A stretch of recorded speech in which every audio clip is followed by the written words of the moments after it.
Hay mga preni, sa pagluluto ng suman, hindi naman kailangan ng maraming sangkap para mapasarap ito. Kahit dalawang sangkap lang, kayang-kaya nating pasarapin yan. Ano nga ba ang sekreto ko? Halina kayo at panoorin nyo, and Pani from Panis Cookery. Dalawang mahabang root kasaba ito mga preni. Hugasan natin ng mabuti. Dahil ito ikakat natin into pieces yung tamang mahahawakan natin. Then babalatan. Be careful lang sa pagbabalat mga preni ha. Saka natin huhugasan ulit ng mabuti. Dahil ito ay ating kakayurin or gagadgarin. At para sa kompletong listahan ng mga sangkap, ay panoorin na video hanggang dulo. Ayan, tapos na. At meron pa akong step na gagawin. Pipigain lang natin ng kaunti itong grated cassava to remove some juices. Eto mga preni ay nakagawian na namin tuwing magluluto kami gamit ang cassava. Dahil meron tayong iba't ibang variety ng cassava. Merong mapait at meron din namang hindi. Depende sa pinagtaniman nito.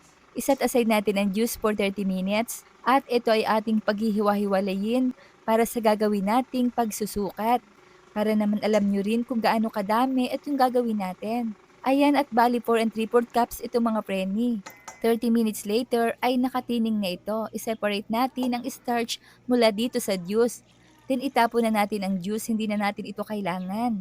Tapos isasama natin dito ang starch sa grated cassava. Dahil ito yung importante dito at nandito yung sustansya niya. Lagyan natin ng brown sugar or any color ay pwede. Ang sukat mga prene ng sugar na inilagay ko ay tama lang sa panlasa ko. Kayo na lang bahalang mag-adjust depende sa inyong panlasa. I-mix lang natin ito sandali. Saka tayo mag-a-add ng jackfruit. Option na lang ito mga preni. Kung wala kayo ay skip nyo na lang ha. I-mix natin until the sugar dissolve at well blended. Ayan, ayos na ito. Ang next procedure natin, ilagay natin ang dahon ng saging sa kumukulong tubig para lumambot. Isang paraan ito kung ayaw mo itong palambutin gamit ang gas stove. Ang tawag namin doon ay paglalaib o pagdadarang. Etong ginagawa ko mga preni ay mabilis na paraan at mas malinis na proseso dahil hindi na tayo mag-aamoy usok pa. Ayan, tapos na. Sobrang mahaba at malapad itong gagamitin natin mga preni. At gugupitin ko ang mga gilid. Tuyuin at punasan para mas malinis pa. Ready na tayo. Ilatag ang banana leaves, tapos papahiran natin ito ng butter para hindi dumikit ang ating mixture. Then mag-scoop tayo ng cassava mixture ayon sa nais na amount. Itong ginawa ko mga preni ay halos 6 mahigit na kutsara dahil sobrang laki talaga ng ating dahon. Ipo-fold lang natin ito at irarap natin ng mabuti.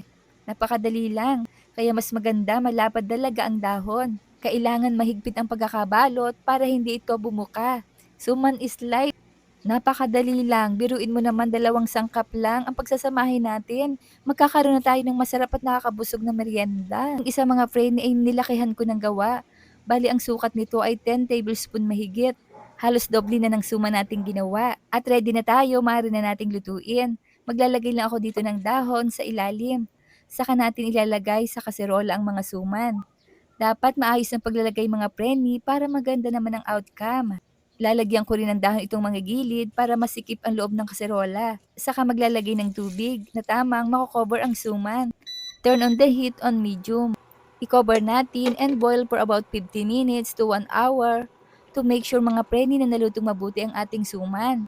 Ayan, i-remove natin from saucepan. Let it cool. At kung nakaabot kayo sa punto ng bidyong ito, ay mga tagasa naman kaya ang nakapanood ng video kong ito. Shoutout po sa inyo at maraming maraming salamat. Diyaran, tingnan nyo naman mga friendly ang outcome ng ating ginawa. Napakaganda ng color at talaga namang nagmo-moisten or kumikinang-kinang pa. Kahit 2 sangkap lang ang ginamit natin, ay talaga namang masarap to. Diyaran, eto na ang ating masarap at nakakabusog na suman kasaba o sumang kamuting kahoy. Tara, kain na po tayo mga preni. Ay, ang sarap! I-try niyo na rin. Kaya naman kung hindi pa kayo naka-follow sa aking page, ay i-follow niyo na ako para updated kayo sa mga reseping ibabahagi ko pa. Huwag kalimutan, cook with love! Thanks for watching! Bye-bye!